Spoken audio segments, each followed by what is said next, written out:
Good. Well, let's get started. If you have your Bibles, we'll start in chapter 1.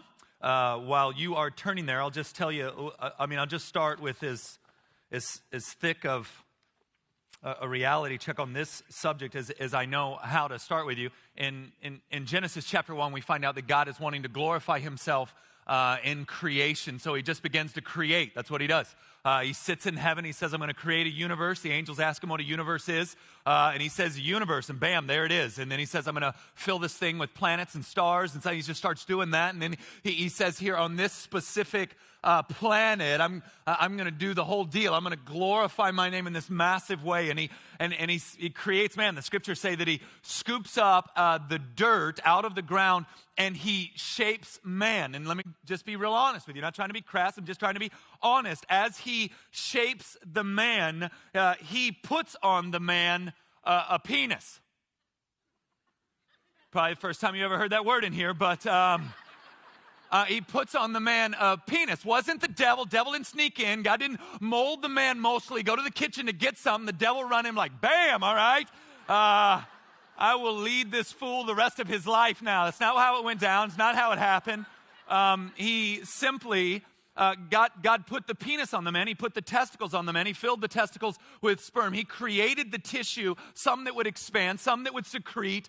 He filled the man with testosterone that would drive the whole process. This has been innately and from the beginning God's idea. And then he sends the man out filled with testosterone, just buck naked, all right? And the guy walks through all creation and he looks at all the animals and he names every one of them. All right, he names all the animals. And then both God and man realize it's not good for this guy to be alone. Now I want to point something out. God's the one that created and wired this whole thing. And from the beginning, sin hadn't even entered the world yet. And God's going, it's not good for this guy to be alone. So he puts the man out, pulls a rib out, and shapes the woman. And as he shapes the woman, he gives her breasts. He gives her rounder hips. He puts the vagina on and on I could go, all right? He builds her out. It was not the devil's idea, not the devil's plan. He didn't sneak in there. This is all God's. Adam comes to. He looks at the woman, and here's one of my favorite parts. Literally, all of Genesis is this kind of alliteration, this kind of little rhyme and reason dance that it's occurring. But when Adam wakes up and sees the woman, the whole literary form shifts, and he basically begins to sing, all right? So you've got him basically going camel, a donkey, horse, fish, woman, all right? And all of a sudden, he sees the woman and it's changed. And he names the woman, basically what it means in Hebrew is out of me or mine. I thought that was profound. So he basically names all the animals and then sees the woman and goes, mine. All right? Now,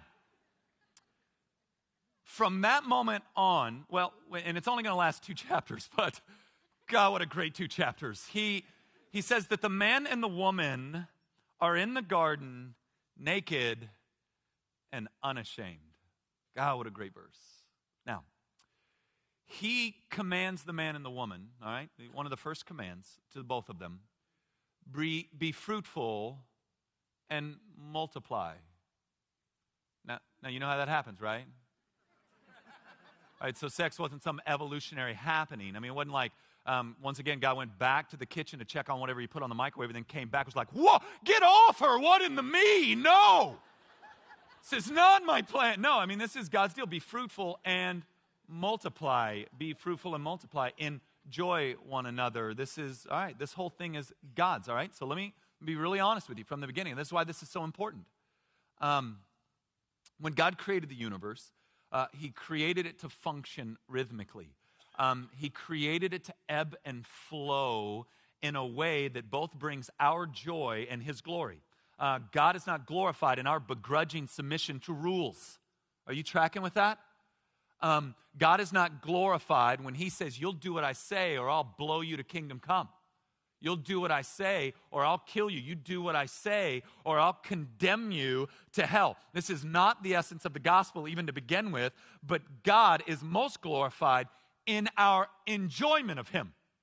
All right? And so when he designs the world to rhythmically function, he designs man and woman and sex to work rhythmically in such a way that men and women experience the deepest amount of joy possible while at the same time glorifying him at the highest level possible. But chapter 3 happens, right? Yeah, I mean, we get 2 chapters of that. It's a really beautiful 2 chapters. Then it just all goes bad. We find out in chapter 3, sin enters into the world. And when it enters into the world, let's stay with this rhythmic idea. It fractures the harmony, fractures the rhythm. Think of a really loud electric guitar that's not playing right in a band. It fractures that rhythm. And everything that was meant to be beautiful and good and perfect and for our joy begins to kill us. I'll give you some examples. Wine, which the scriptures say are from the Lord and for his people to enjoy, all of a sudden becomes alcoholism. Food, which is from the Lord and given to mankind by the Lord for the enjoyment of food, so that as we put that fajita in our mouth and ate it, we would be like, sweet Jesus be praised, all right? That you could put all these things together to taste like this, praise your name, all right? So that even whether you eat or drink or whatever you do, that you would glorify God. Yeah, okay, but now food becomes gluttony. It starts to kill us, all right? And sex, which was meant to bring intimacy and a bonding in the soul. Do you know the Hebrew word for sex, dode, literally translates a mingling of souls? God, that's a great word, all right? But for us, it's become something very different. It's caused a lot of pain, a lot of sorrow, a lot of heartache, a lot of frustration, and I could go on and on and on here. So before we even get into Song of Solomon, which is going to be tremendous, this is where we have to begin. This whole thing is God's idea. And so here's what I would tell you, that God is reconciling the earth back to himself through Jesus Christ, including sex and relationships, and gave us Song of Solomon as a guide there. And so we're digging into this book tonight and tomorrow to get back into that rhythm that God created so that in relationships and in sex, the fullest amount of joy and pleasure might be experienced so that God might be glorified, exalted, and worshiped at the highest level. That's what we're doing here. That's what we're doing here tonight. All right? Now, what I've noticed, and this is how we'll start this book off. What I've noticed is that if you look at young men and young women, I mean really, let's not even call them women and men. If you look at little boys and little girls, from about 1 to 3, they're not even aware of one another. And what I mean by that is you can put a Barbie. My 2-year-old son, he loves to play with my daughter's Barbies. All right, he grabs them and he runs around with them. And I'm not panicked yet. All right, he plays with them and runs around with them. My daughter will pick up his trucks and play with the trucks. And so for the first few years, there doesn't seem to be any real separation in the sexes. But something happens, and it happens at different ages, usually around 2nd or 3rd grade. They start to become very, very aware that they're different. And when that happens, they split off, all right? They split off, and the little girls run with the little girls, and the little boys run with the little boys, and they shove each other and fight and climb stuff and try to catch stuff on fire unless we can catch them. And these girls come over here and make any 2 inanimate objects they can pick up, friends, right? And that's what happens. The boys build stuff and knock it over, and the girls create relationships. And then what happens is they kind of think one another is gross. They don't really not. Every once in a while, you'll have the one guy run across and jack the girl in the back and run off, which is your first, hey, something's changing here, all right? Because that's 4th grade for I love you, all right? Marry me. And that kind of thing starts happening. And then it happens anywhere really between 5th grade and 8th or 9th grade, depending on what kind of game you have. But I call it the day of Epiphany. It's just this day of Epiphany. I mean, they've been gross to you this whole time. You woke up that morning for school. You put on your kicks. You got dressed. You threw on your backpack. You saw your boys. And as you're walking to your crew of guys, you see her. And now all of a sudden, she's not gross anymore. All of a sudden, you've got to have one, all right? And this is day of Epiphany, all right? Where up until this moment, I don't care, I don't want anything to do with it, and now all of a sudden I have to get one of those, and all these changes began to occur. And I did youth ministry for 10 years. And I'm telling you, there is a marked change between a 7th grader and a 9th grader. You get 100 7th graders together for 3 days. By the end of that 3rd day, it smells like body odor and obsession, all right? Body odor and cologne, just dirty. You start getting 9th and 10th grade, all of a sudden we're taking a shower. All of a sudden we're combing our hair, or at least we're making it look like we didn't, all right? For hours.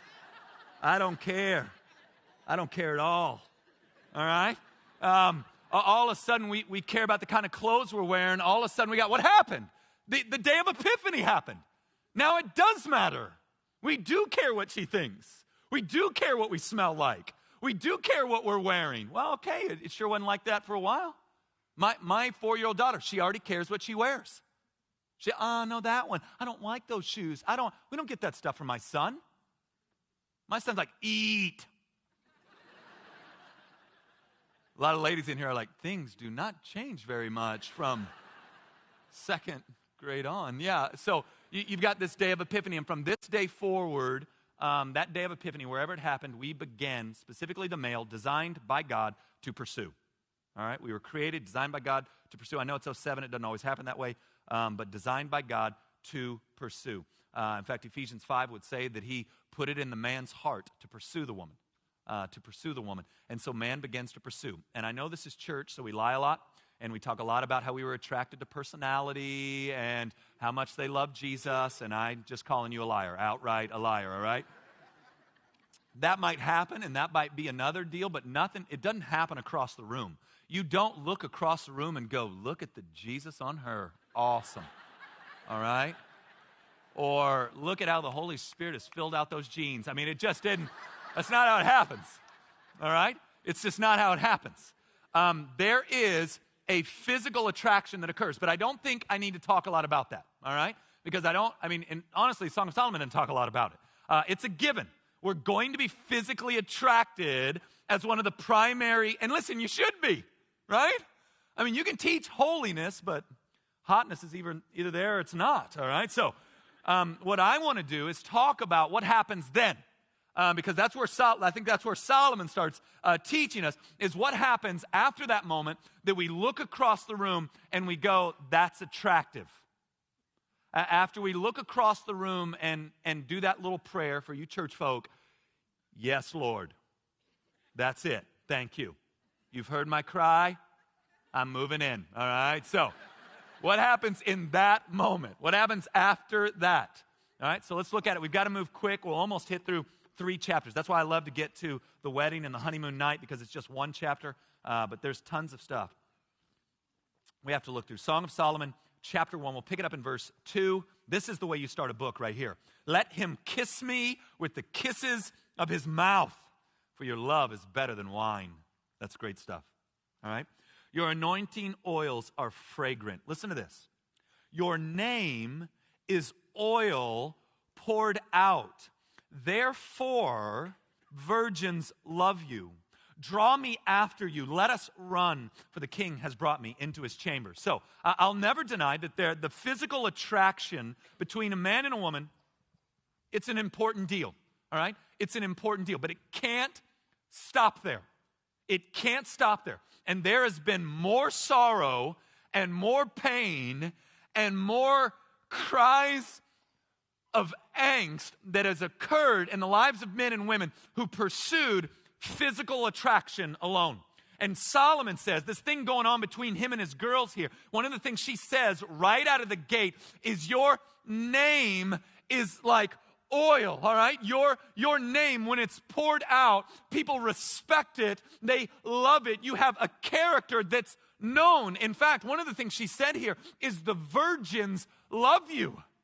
They love you. You know what this means? That as her friends are finding out that she's dating this guy, none of them are going, be careful, girl.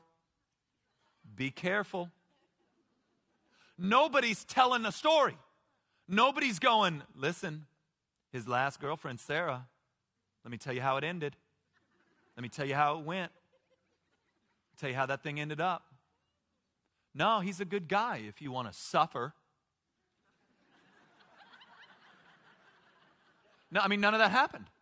None of that happened. I mean, when she says, here's who I'm after. Here's who's after me. The virgins, her crew, they're almost jealous. They love him. They're like, are you serious? He asked you, are you serious? So he's got character. And I think this is a huge issue, this idea of name, this idea of who this person is. It has to go beyond attraction. It has to very, very, very, very, very quickly move past physical attraction. All right?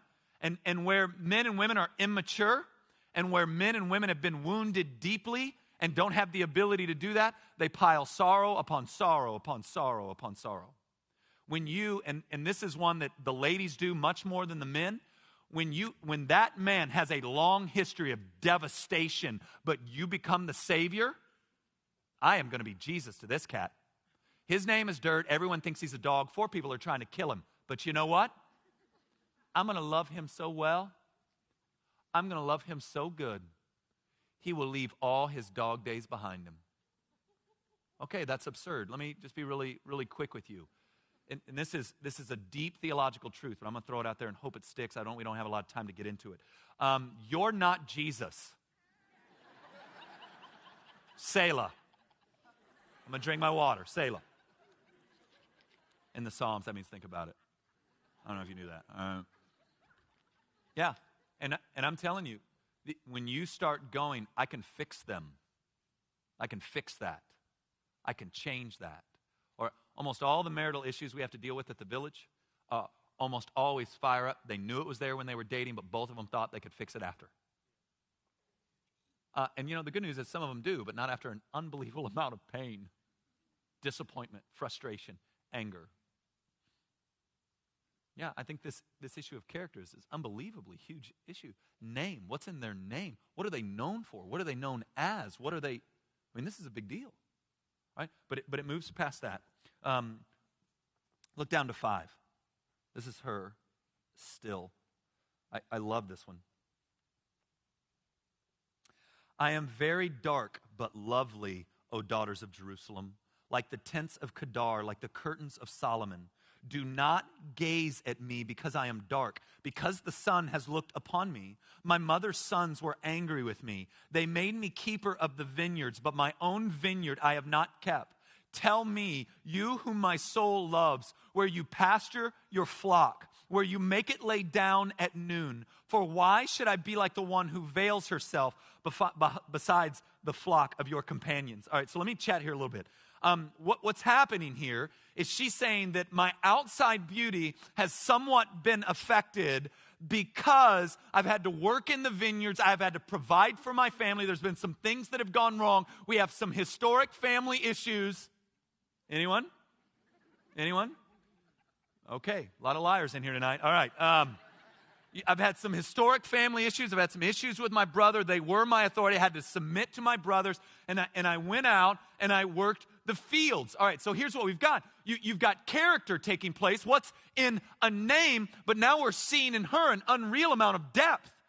She is not the girl that has spent all her time getting ready, getting dressed, getting pretty, making her body look perfect, making her face look perfect, making her hair look perfect, making her clothes look perfect, and that's it. No, there's a depth to her. She knows submission, doesn't she? Her brothers who were angry with her sent her into the field. Where'd she go? The field. She knows submission. She has a belief that there's something bigger than her, that there's a family unit that's more important than just her skin. And so she's gone out and she said, for the good of the family, for the good of the whole, I'll sacrifice. This is a woman who's got some depth. She's got some depth. And then I love this part. And this, I think, flies in the face of most evangelical thought on dating. All right? Here's what she asked him. Hey, where do you, like on Friday night, where are you going to be pasturing your flocks? I might be there. I don't know. Like this Friday, you going to pasture your flock somewhere? All right, now let me say this, because I think some stuff happens in the evangelical world that I just laugh at. Like here's on college campuses and in singles groups all over the country, what we're told, specifically the young ladies, is that if they'll be content, God will give them a man.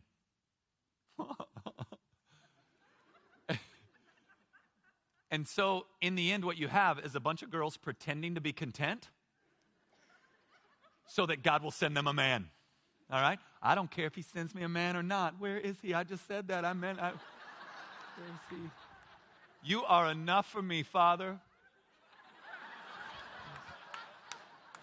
Where is he at? Where are you, baby? Okay, let me say this. God designed us to get married. There's nothing wrong with wanting it. And any preacher, pastor, or somebody who take the Bible and tell you it's sinful to want to be married, it's absurd. It's absurd. It's what you were crib. Now, are some of you going to be single? Absolutely. There's no doubt that the Scripture says some of you have what somehow we've started calling the gift. Right? Most of us want to take the gift back, return it. There's been a mistake. All right? I burn with passion. There's been an error. It's been a horrible, horrible error. And then you've got this other thing that happens to the guys where all of a sudden they start going, I'm just going to wait for the Lord to bring her to me. Just going to wait for the Lord to bring her. I mean, is there any other area of life that they do that in? They sure don't do that with dinner. They're not sitting on the couch going, I sure am hungry. Please, Lord, bring me dinner. No, they don't. Where do they go? In the kitchen. Yeah.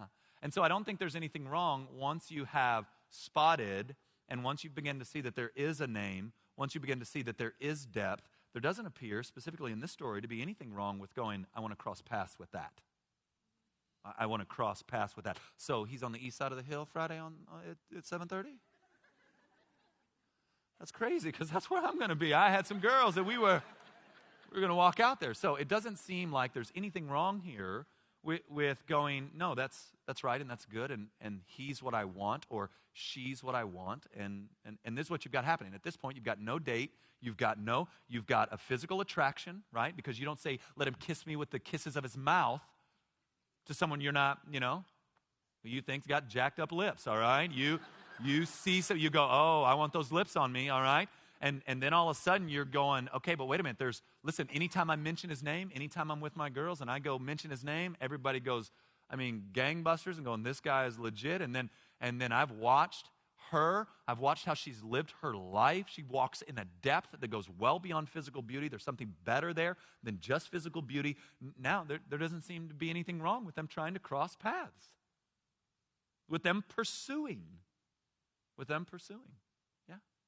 Now, let me tell you, and I'll say this, and I know some of you will disagree. This isn't out of Song of Solomon. This is just what I honestly believe. After 16 years of ministry, most of which have to do with 18 to 30-year-olds. Village Church is hopelessly young, and this is one of those things we deal with all the time. I don't think you have any business dating if you don't know what you want and haven't defined what you're looking for and haven't defined what you're willing to wait on. If you haven't said, I'm willing to wait on this type of man, if you haven't said, this is the kind of woman I want to date, then I think you're really foolish for dating. You're playing with some things that in the end could blow you to kingdom come. And some of you know this to be true as for fact. I could give you story after story after story after story of how this has come true. And so I think you've got to go, okay, what is it that I'm willing to wait on? What is it that I'm after? What do I want when all's said and done? And I can't tell you how often it's gone really bad for people who haven't thought through that and found somebody a little bit attractive and they had a little bit of a good name and they seem to have a little bit of depth, but they haven't thought through what I want in the end. Do you want a man that actively engages your children to help them raise them into the maturity of the Lord? Yeah, I think you do. I think that's a conversation that you need to have. You need to know. You need to go, I'm looking for that kind of man. And then you know where to hunt, You want that kind of man? Go start working in the children's ministry, all right? Camoed up, looking for your prey, all right? I think that's legit stuff. I don't think you have any business dating if you haven't thought through those things. It's a weird thing to gamble the heart. Now, you got to do it. You've got to gamble the heart. You don't ever get intimacy if you won't roll the dice on the heart. But to roll it that early in the game, I think that's crazy. To bet everything you have on a game you don't understand yet? Huh? I mean, that's insane.